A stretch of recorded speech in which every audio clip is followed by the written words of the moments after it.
Welcome to Human Risk, a podcast dedicated to the understanding of human behaviour as a risk. Here's your host, Christian Hunt. Hello and welcome back to the Human Risk podcast. If you've listened to the last episode, and if you haven't, you're really going to want to do that first, you'll know what's coming next. It's part 2 of a discussion between behavioural science gurus and friends of the show, Paul Craven, Rory Sutherland and Gerald Ashley, recorded at Abbey Road Studios. Now this time you're going to hear another eclectic mix from super spreaders to academic qualifications, from the weaknesses of political systems to chicken wings and electric cars and so much more, all recorded at the world-famous Abbey Road Studios. If you've not seen our attempt to recreate the famous Beatles album cover on the crossing outside the studios, have a look at the episode artwork. We'll pick the discussion up where we left off, and to start us off, Gerald is very keen to chastise me for my lack of preparation as host, but I mean, honestly, is there any point in trying to steer these three down a logical flow of conversation? The whole idea is to let people riff. So, to part 2 of the discussion between Paul Craven, Rory Sutherland and Gerald Ashley. As our host has made no effort to have a list of things, I made a small list. And another one I thought I'd chuck in, which I think you guys will know loads about, super spreaders. And this again comes back to this idea of how things take off and all the rest of it. And this whole, again, for people who are not familiar with this, I think it originally comes from biology. And it is the idea of a virus that you find somebody who's in contact with a lot of people, you spread the virus a great deal. That must be true in marketing. And you presumably, there's supposedly a case which is that Superdry, yes, which actually isn't Japanese, no, and originated in Cheltenham. Yeah, that most Japanese of British cities. Like manga and bukkake, in fact. No, they did. Okay, I made that up. Okay, no, but Superdry, which originated in Cheltenham, okay, had this freakish accident where he was selling the clothes in some sort of market. Yeah. And somehow one piece ended up on David Beckham. Not entirely clear how. And so that would be an example of an absolutely freakish event.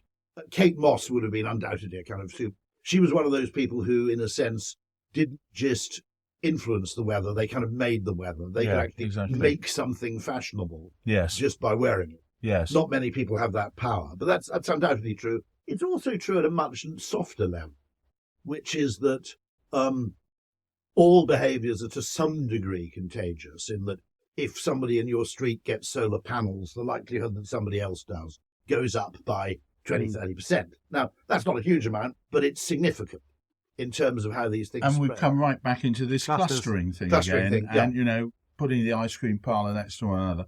And I'll admit, actually, I'm a huge electric car evangelist. Okay. Yes, I know this. I wouldn't have had the balls to buy one if my brother, who's also an astrophysicist, hadn't bought one first. And my brother, having done a science degree, understands all the Maxwell's equations shit and all the other stuff, and says, no, basically, I'll give you a heuristic example. Okay, if you stop at a 50 kilowatt charger, 50 kilowatts will roughly give you 50 miles of range every 20 minutes of charging. And 75 kilowatts will give you 75 miles of range. Now, without knowing that kind of stuff, I don't think I would have had the balls to go out and buy one.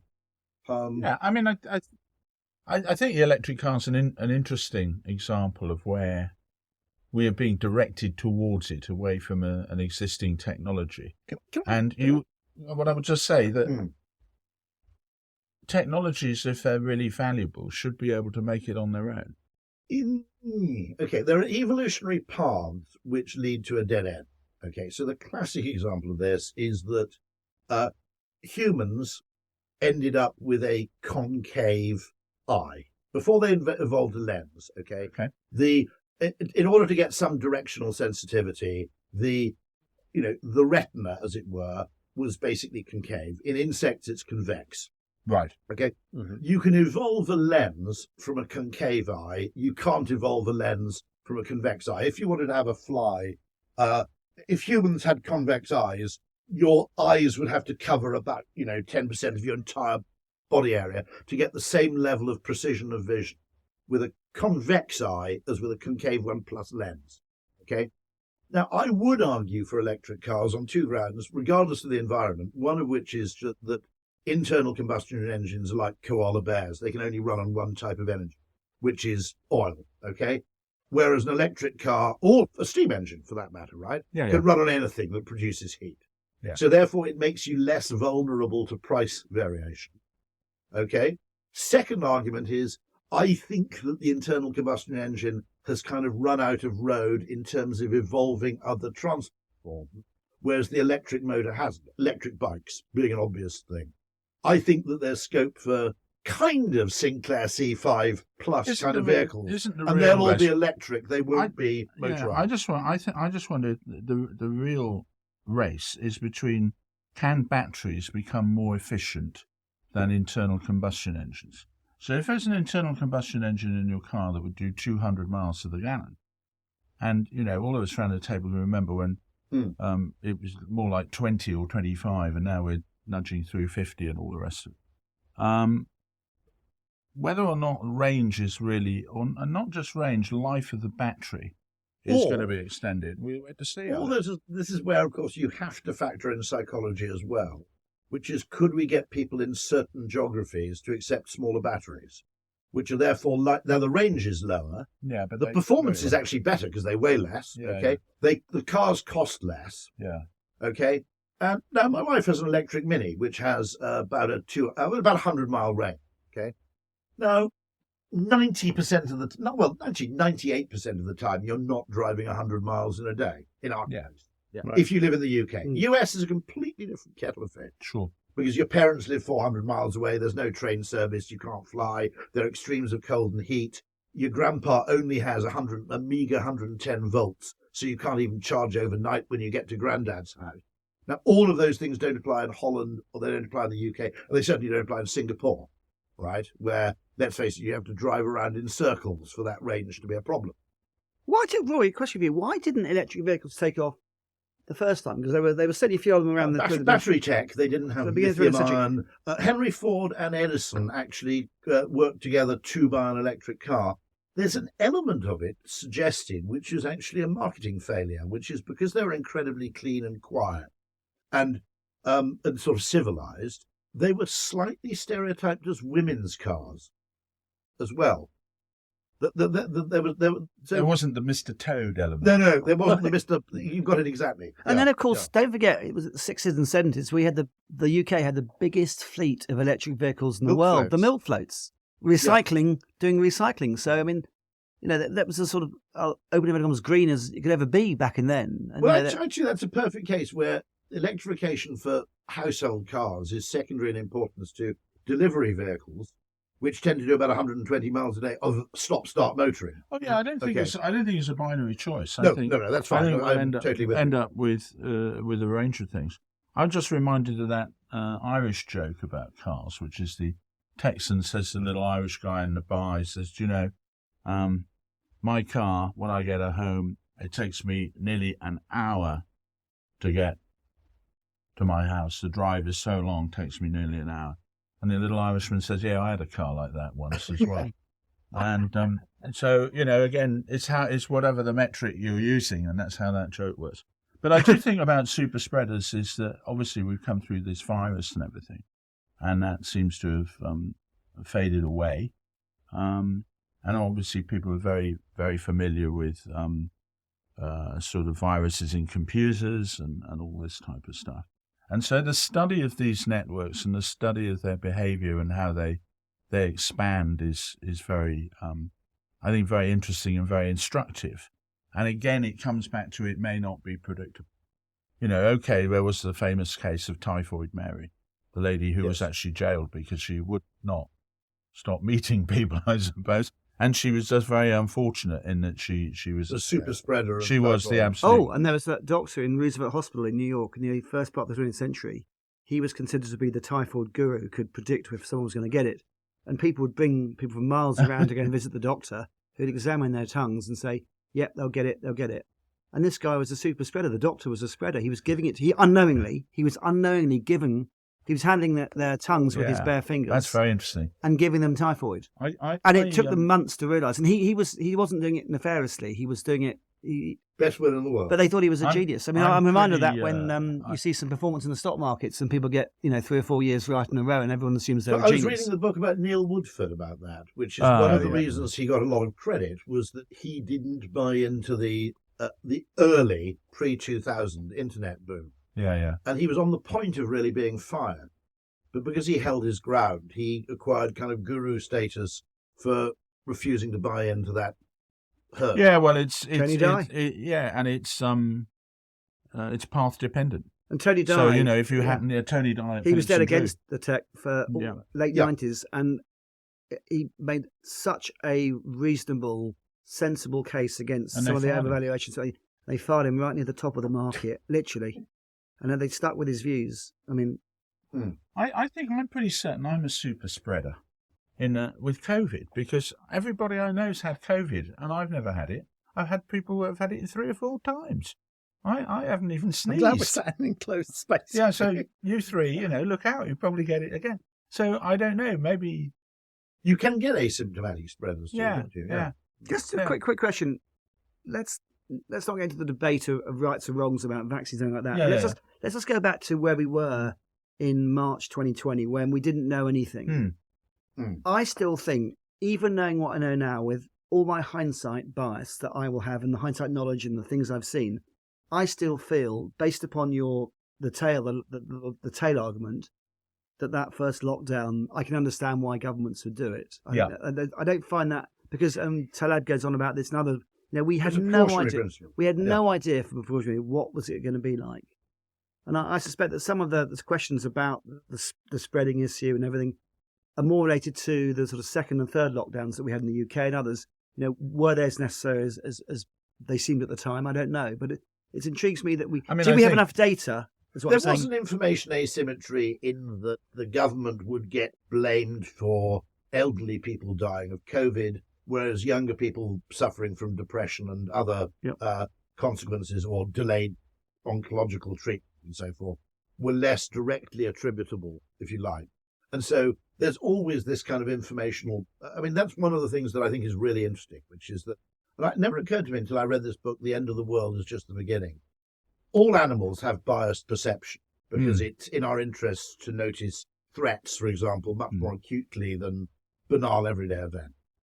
And then, long before there was social media, language exacerbated this because what people talk about isn't representative.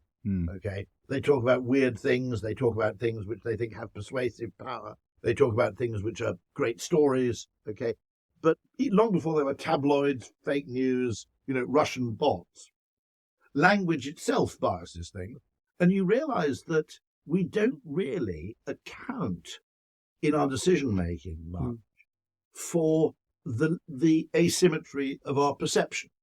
And so the example. Talking at that wonderful transport conference we were both at, Paul, talking to the editor of Highways News, quite often when you're driving along the motorway, you know this, and it suddenly goes down to a 50-mile-an-hour limit. Yeah. Okay. And so you grudgingly drive along at 50 miles an hour. There is absolutely no traffic jam. And so you think those wankers at Highways England, they're just dicking with me. Okay? But it was because of the 50-mile-an-hour limit that there wasn't a traffic jam. Yeah, because there was no pulsing. Because there was no pulsing. You've got it exactly. It's over-anxious braking is the death of motorways. And the fascinating stuff, by the way, which is a braking wave travels at more than the speed of sound backward. And so you can actually sort of brake check someone behind you, and you can create a traffic jam 4 miles behind you, sort of 7 seconds later. The butterfly and the... Completely weird stuff. I think, Christian, you'd be saying, do not try this at home. Exactly. Well, it's interesting what you're saying about language being naturally biased, because you only want to talk about things that are interesting, and hence the power of storytelling, which is still way more persuasive than data. Kahneman's got a nice quote, which I remember. No one ever made a decision because of a number. They need a story. Yeah. And if you think about it, in your game of marketing and indeed even sort of talking about stocks and shares in the investment world, it is ultimately, I think, a story that persuades people to either do something, not crunching loads and loads of data. And yet, it's the bean counters and the data monkeys that are taking over the world. It's what Ian McGilchrist is kind of it's the left brain, culture taken. I don't know where AI sits on that, by the way. Whether AI is a friend to the left brain or the right. I think it'll be biased AI. I think it'll because it's a copying machine. It'll copy what's already available. I don't know. I'm just reminded of Charlie Munger's, Warren Buffett's sidekick. His quote about forecasting. Forecast, you learn more about the forecaster than what's going to happen to the market. Yeah. And that's very true. So the as storytellers, we bend everything in a certain direction as well. So actually, the more you look at all of this, the more how biased and screwed out we are completely. Well, one of my observations, I've just written about this in The Spectator, is that it doesn't matter how you fund it or what you do, okay? The NHS will always appear to be worse than the American medical system. Well, the reason is the American medical system wants to appeal to patients, so it emphasizes how well funded it is and how well equipped it is, whereas the NHS, or for that matter state schools, want to get money from government, so it's in their interest to emphasize their shortcomings and shortfalls. Okay, now this is not to say that the NHS is not underfunded. I'm not making a point about that one way or the other, but we have to, at some level, actually counterbalance that. Because private schools, okay, if you send your children to a private school, what they do not say on the prospectus is we're really short of books and the classrooms are overflowing. Okay? They say we've got an all-weather hockey pitch, okay, right, to emphasise how ludicrously overfunded. I've always thought the thing about private schools is the most disastrous decision is to go to a second division one, because the whole purpose of a public school is not education. It's to sit next to the right people in Latin. And the most bitter people I've ever met are people from very minor public schools who feel that they should have got on a lot better, but they don't know anybody. Whereas if you I don't know if any Harrovians around the table or will be listening in. I was quite shocked when my first coming across Harrovians. Astonishingly, I'm not one myself. They have a little black book. It's printed by the school every year of the contact details of everybody who's still on the planet. Now, so it's got a McKinsey of the educational world. So, whereas if you've been at the sort of Martin Bormann Comprehensive or Gas Street Primary or something like this, I don't think that's going to be available. I can already hear the lawyers typing up, I've said something terrible about Harrow, and, this is my last ever broadcast. From outside. I mean, it's a very interesting thing in that we, in order to gain comprehension, we tell stories that make sense. Okay. So it's very, very difficult to get people to acknowledge that education, higher education, has become a positional good. Okay, it was probably originally an absolute good, and now you get people saying things like, what is it? An MPhil is the new BA. It's all top trumps now, isn't it? It's top trumps. Yeah. You've only got a master's. Yeah. No keys to the car park for you then. So that brings us to the point which I know Rory and I've talked about before is there's a danger a lot of the industries, the professions, and I'm not talking about ones where you have to train in law to become a lawyer, but ones. I think if there's a mistake I saw in the city in my 30 years in there, it's genuinely that people became more and more obsessed with hiring lots of MBAs and business graduates and people that had economics degrees. And there was a move away from people who might historically have been seen as being more arty or more creative or done a classics degree or an English degree or whatever. And yet the evidence I recall, and I may have a hindsight bias, is that there was no difference in terms of the ability to manage performance, asset management, and that actually the best investment managers tend to be more polymaths type. They tended to have, be able to use. Well, again, it's an art and a science investment. I've always said. Anyway, it's not just a science. And indeed, someone I respect greatly said, never ever give money to an economist to manage, because they'll absolutely not unless you're running a short position. And of course, one's reminded of the old joke. I only have old jokes, and people already know this. We have an excellent football team. It's got 11 excellent international players. The only problem is they're all goalkeepers. And this is, again, we self-select. I can remember watching and this is going to age me, watching a TV documentary, a series in the 1970s called Man Alive. I remember that. And they had a program about BP and the top manager at the BP. And the voiceover, it always struck me at the time, and it's always stuck with me. There are three sort of senior white guys around a little table. It was a chairman, chief exec, and whoever. And the voiceover said, these three men control British Petroleum, and only these three men know how to get this job. And I thought that, it's very self-selecting, these things.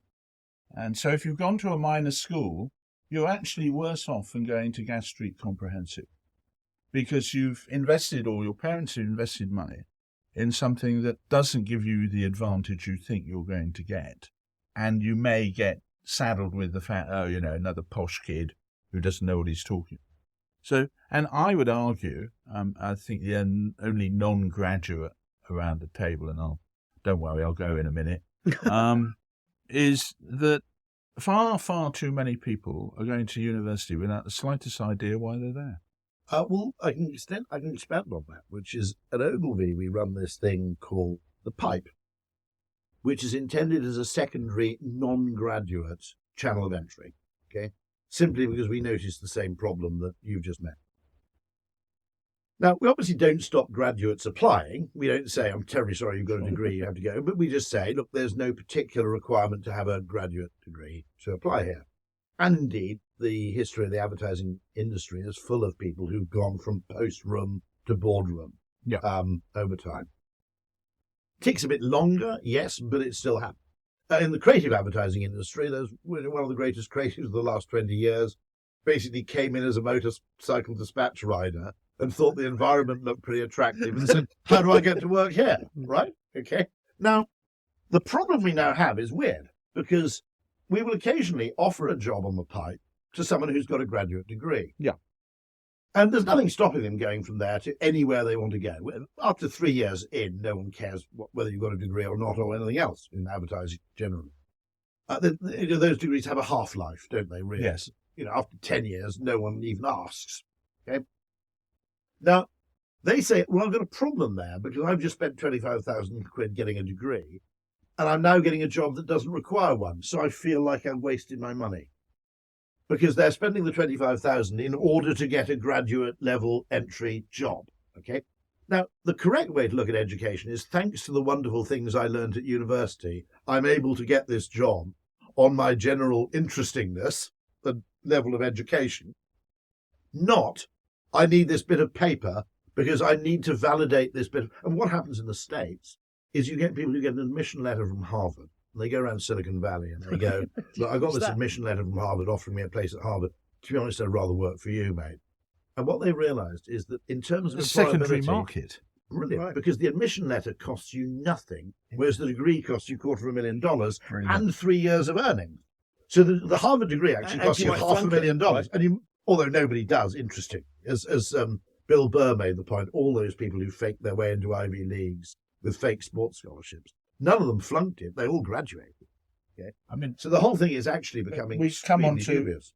We've had a go at cost accountants, but the monstrous regiment of HR professionals are guilty of a lot of this because it's a way of filtering out the CVs. Yeah. Oh, you've got to have a degree, you've got to have a 2-1, you've got to have a master's, you've got to have this, that, and the other. You know the CV story, which I've never witnessed, but I've heard about from other people, about the director that walked into his fellow director, his HR office, and said, what's wrong? And the guy had his head in his hands on the desk. He said, I've got to go through all these CVs. So they've all applied to join us. And he said, well, I can easily sort that out. He said, he walked over to the desk, picked up half the CVs and put them in the bin. And the HR director said, what the hell are you doing? He said, we don't want to employ unlucky people. Hi, it's Christian here. You've probably forgotten what I sound like because I've not really been saying anything because I've just let the guests get on with it. But I'm just popping up at this point to tell you that we needed to take a break because one of the 3 guests, who I'm not going to name, needed to pop out for a couple of minutes. When they re-emerged, the conversation shifted to psychiatrist Dr. Ian McGilchrist, who Paul thinks is an absolute genius. As ever, there's a link to Ian in the show notes. With that said, on with the show. So you're quite right there, I think, to talk about Ian McGilchrist and his idea of the effectively bicameral brain, if you like. Yeah, I've just found myself reading a lot. I mean, we had dinner with him. I think it was 2016, the three of us, and I don't think that I quite appreciated how important he was, or indeed is. And now I've read his stuff, and the nice thing about Ian is that he does lots of podcasts with lots of people, lots of YouTube videos, and then you can go to his website, which is Channel McGilchrist, where he's got more free stuff, or you can sign up to become a subscriber. But I think here's an example of someone who's also a polymath. I mean, he was an expert at English literature. He ended up becoming a psychiatrist, a doctor, I think age 28. He spent, I'm going to say, 30 years working on the brain. And now he asked and I think for me, what was most interesting about when I started to discover all the stuff he's done is not just how he talks about how the brain works for individuals, but how he thinks that collectively, the way our brains are turning more towards the sort of left hemisphere in terms of our outlook on life and the way we're doing things, and away from the more holistic right hemisphere, that it's having derogatory effects on society. And it's fascinating. And again, I haven't done him justice. And by the way, the first thing he does in his books or his podcasts is to dismiss all the sort of pop science, left brain, right brain stuff. It's very important I say that, because I'm not using it in the conventional sense. Every time we meet, I have to apologise, because, of course, the advertising industry has used left brain and right brain in a very shorthand way. It's not totally. It's sort of totally misaligned with what he says. It's sort of Daily Mail science, really. I mean, his big thing is that all parts of the brain do all sort of similar sorts of things, but they have a different way of a different sort of way of looking at things. I think a counterpoint to his stuff, which I agree with you, I think is absolutely fascinating, and it's maybe out of fashion now, is Carl Gustav Jung and the idea of this sort of collective thought process or collective spirituality, which again would be on the kind of right-hand side rather than the logical side of things. And I just sense that Jung is very out of fashion because no curly brackets are involved again. And there's something going on, and you'd expand on this, I'm sure, Paul, but there's something going on about having a solution or having a formula or having a set of brackets. It's a single right answer. Yeah. Which therefore means you escape any accusation of subjectivity around your decision, which means you therefore avoid the risk of blame. And McGilchrist would say that's very left hemisphere influence. In other words, I have a task, a goal. I've got to distinguish between whether this is a seed or a piece of corn, or I need to attack that piece of that animal because I need food. It's sort of, and that's why, by the way, he pretty persuasively argues that all brains are asymmetric and both hemispheres are different sizes, and you can go back to animals with sort of 700 million years old. It's not just a modern thing, not a human thing. It's in all animals. Birds are. Yeah. And whereas your right hemisphere is much more able to cope with the concept of paradox and is more interested in context and understanding a more holistic approach. And again, the reason I think his book is so fascinating to me is it's not just about how an individual approaches their own tasks and relationships. It's about how we as a society are evolving. And is it because the need to justify decisions? This is where monarchies are in some ways better than democracies, okay? The need to justify decisions forces you into a left-brain mode of argumentation and discussion. Definitely. And in fact, let's take the monarchy example, because it's obviously been quite topical recently. It's interesting. I mean, listen, anybody can have any views they like on anything as far as I'm concerned, monarchy, Republican, whatever you are. But what's interesting is when you look at the arguments against the monarchy, they traditionally come down to cost. We don't think they're worth it.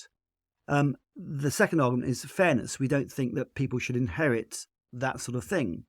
But if you dig a bit deeper, and I think you're about to do this, Rory, I hope anyway, and look at some of the sort of consequences, planned or not, that there is lots of evidence to show that people who live in monarchies are generally happier. I'm using averages there. I'm nervous about doing that. That there are lots of spin-offs that weren't planned, but actually result in benefits. So you can take... It's a Chesterton's fence. I can think of an immediate benefit in the UK.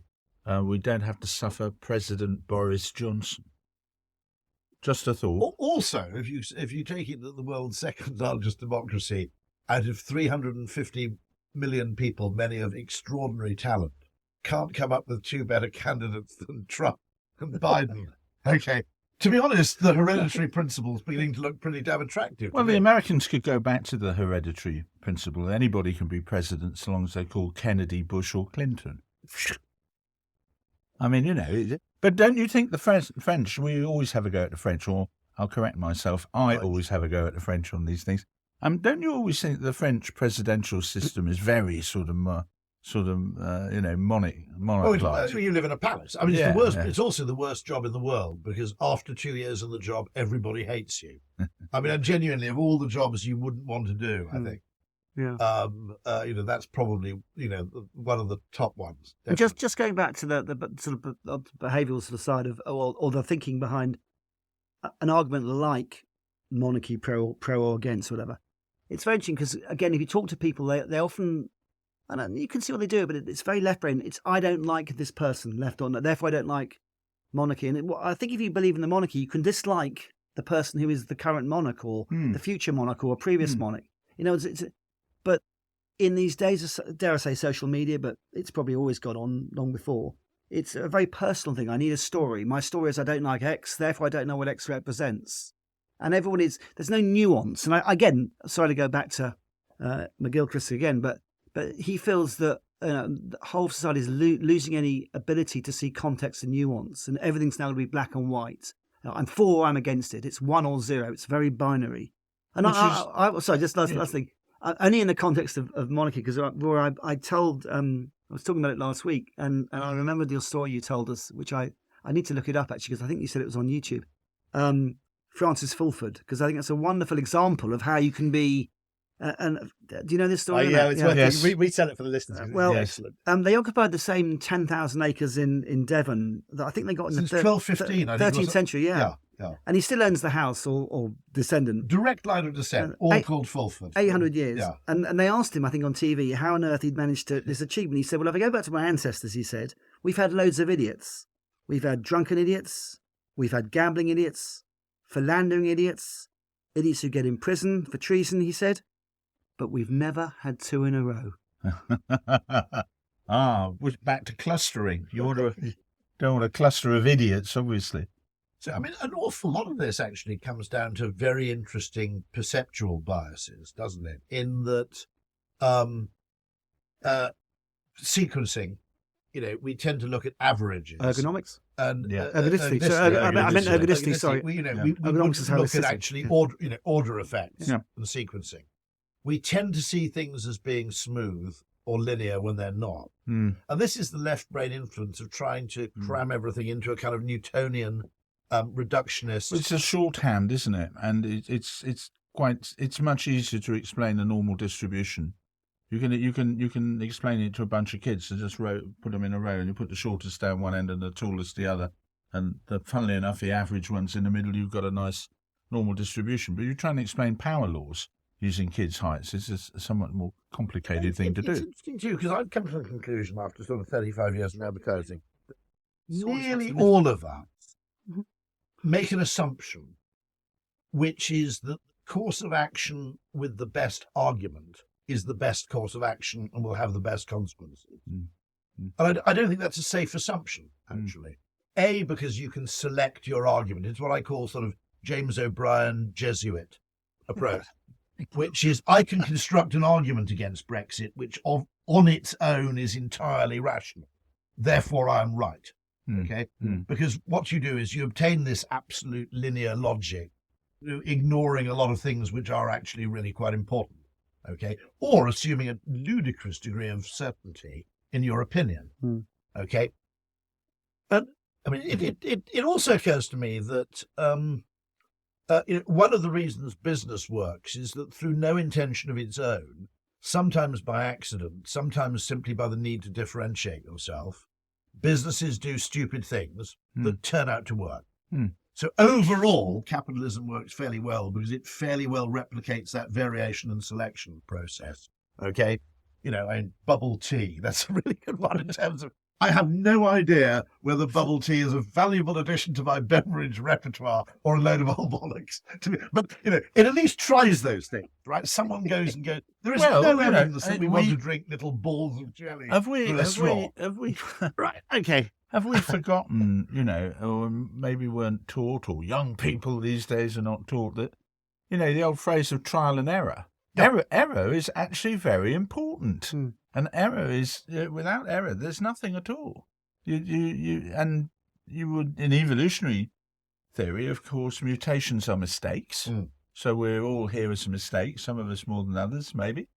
And if you homogenize everything, it dies. So business schools homogenize, MBAs homogenize, economics homogenizes, because everybody's looking to optimize for the same variables. One of the most absurd things are business schools who run courses in entrepreneurship. I mean, what the hell's all that about? But you're absolutely right. And think about the current, or recent cabinets, and indeed even shadow cabinets. It's Oxford, PPE. Yeah. In not every case, but most cases, it's a ridiculously high proportion. It's almost like they're being made in a factory. Again, a listener will dive in and give us the number, but I suspect there's a vanishingly small number of cabinet ministers in the last 50 years with a science degree. Thatcher.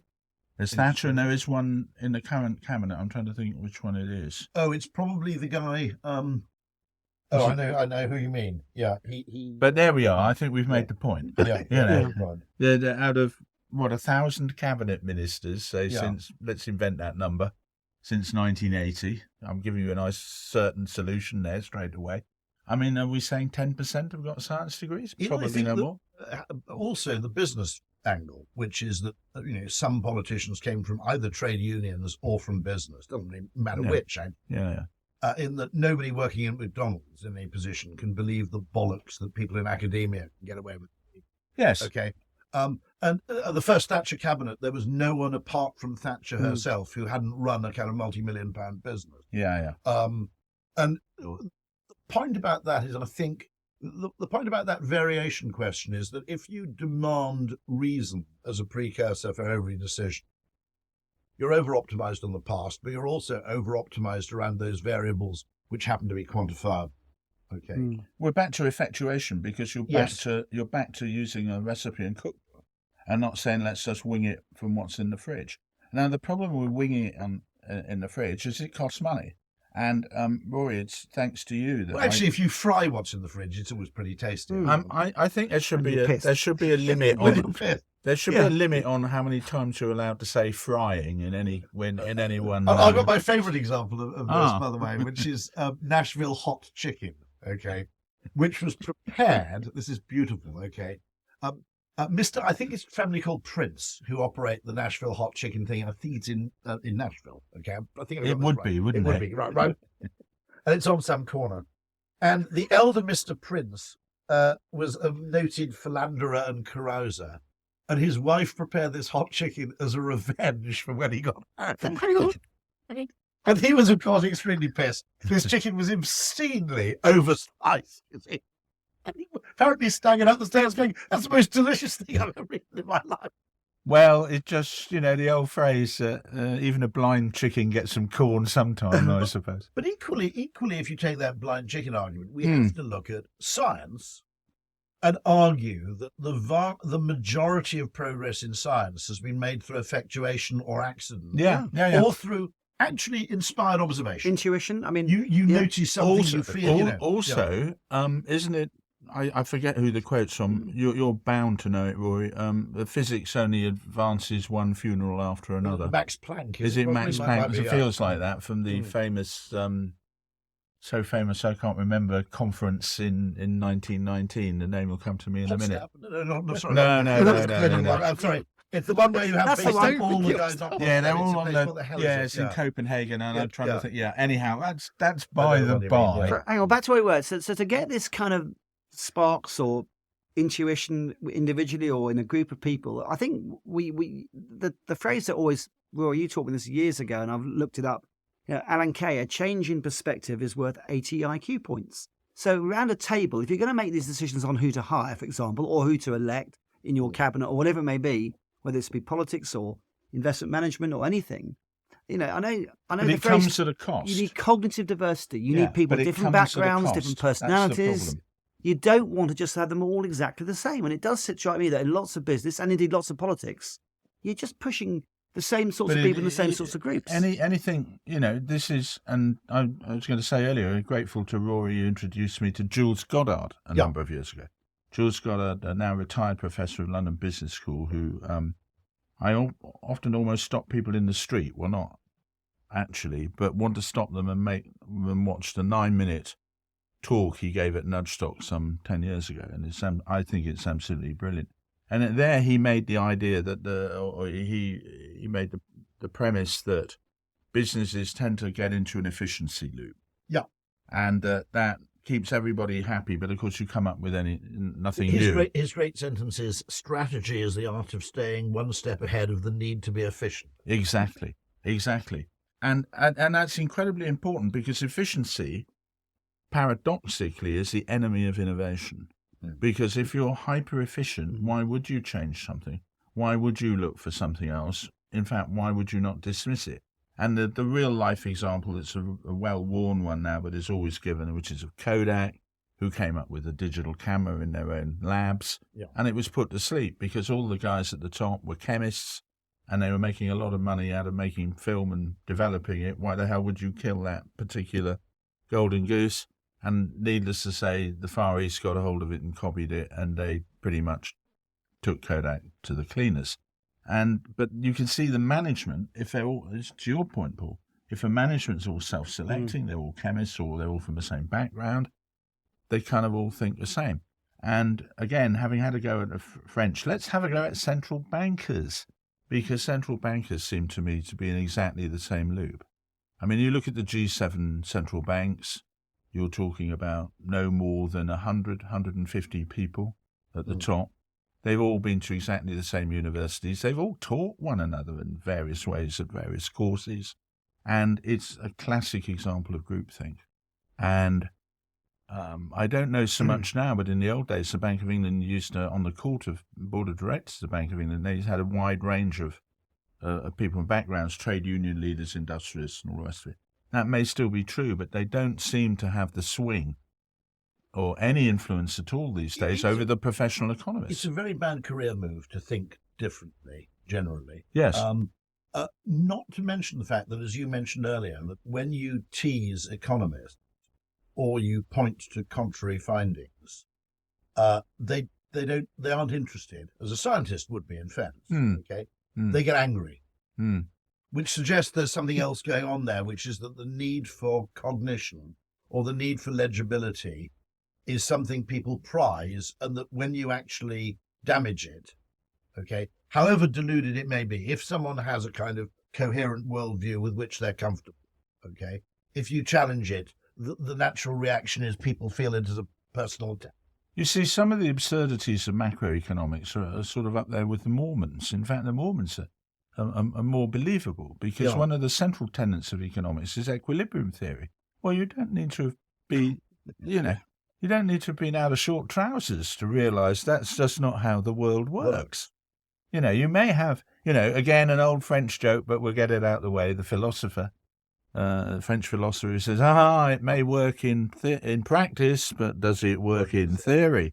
And I think there is a risk that central banking has been hijacked by incredibly clever, far from stupid, but very narrowly focused around one sort of central tenet of how to run things.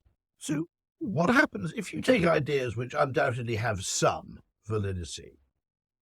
I mean, Georgism, which we mentioned earlier, sorry to go on about this. We're only the third time. Only the third time. But it's an interesting thing in that a lot of very intelligent people have all basically supported it. I mean, currently, you have Martin Wolf from the FT writes about it. You should Neil just Hannigan writes about it. You should just explain it's a form of land tax. It effectively says that, which is not unreasonable, by the way, on what you might call grounds of fairness, which is that things which are rivalrously consumed, okay, and which therefore lead to rent seeking should be taxed, indeed as the only source of tax revenue. Now, you could include not only land, you could actually include fossil fuels in that. Okay. And the two arguments are, in terms of natural justice, those things sort of belong to everybody. No one's creating any more of it. And so the Georgist argument would be you have a right to the fruits of your labour. If you improve that land or you build a wind farm on it or you put up a barn, then the product of your labour and investment and effort belongs to you. But the money you actually extract simply through owning the land should basically be taxed heavily and the benefits then redistributed. Now, Churchill believed in it. I think, if you... vague idea. I mean, Milton Friedman believed in it. Churchill had a dreadful record on economics, sir. True. No, I'm actually, I agree with George's ideas, but they're wildly unpopular. Because I remember a couple of Tory politicians floated it maybe 10 years ago, and people leapt on it, our dear friends at the Daily Mail, I think, saying it was the garden tax. your 4 square metres in sunny Streatham is now under threat. I mean, this is kind of terrifying because, weirdly, it was a journalist, again, not a Labour politician, who coined the phrase dementia tax for the Theresa May proposal for social care before that election. Yes. And it was, if you actually pulled that idea, apart, it was actually pretty well thought out and pretty reasonable. But once it became known as the dementia tax, there was no salvaging it at all. It's very important to get your phrase. I mean, you can't sell death insurance, but you can sell life insurance. You need to own the phrase quickly if you ever want to market an idea like that. No, that's absolutely true. And again, it's back to our suggestibility and the fact we want a quick solution. Sort it out for me now. And at that point, we'll call time on this second episode featuring Rory Sutherland, Paul Craven and Gerald Ashley. As ever, my thanks to them for appearing. Part 3 of this series is coming very soon. Don't forget, if you haven't seen our attempt to recreate the famous Beatles album cover, have a look at the episode artwork and you can see that there. I'm not going to bother telling you what's in the final of the 3 episodes recorded at Abbey Road, because frankly, it's as joyous as the first 2, and part of the pleasure of listening is you don't know where things are going to take you. That episode will be out very, very soon. While you wait for it, do remember that you can dive into the episodes that have featured Rory, Paul as Gerald on their own, and each combination of duets of them on the show as well. Links to all of those things as ever in the show notes. You can subscribe wherever you get your quality audio content. It's available on all of the major podcasting platforms. Can't let the episode conclude without doing a cheap plug for my book, Humanizing Rules, Bringing Behavioural Science to Ethics and Compliance. There's a link to that in the show notes. But otherwise, to find out more about the show and discover episodes that you might not have come across before, just head over to humanriskpodcast.com. I'll be back very soon with my 3 behavioural science gurus at Abbey Road. But in the meantime, stay safe and thank you so much for listening.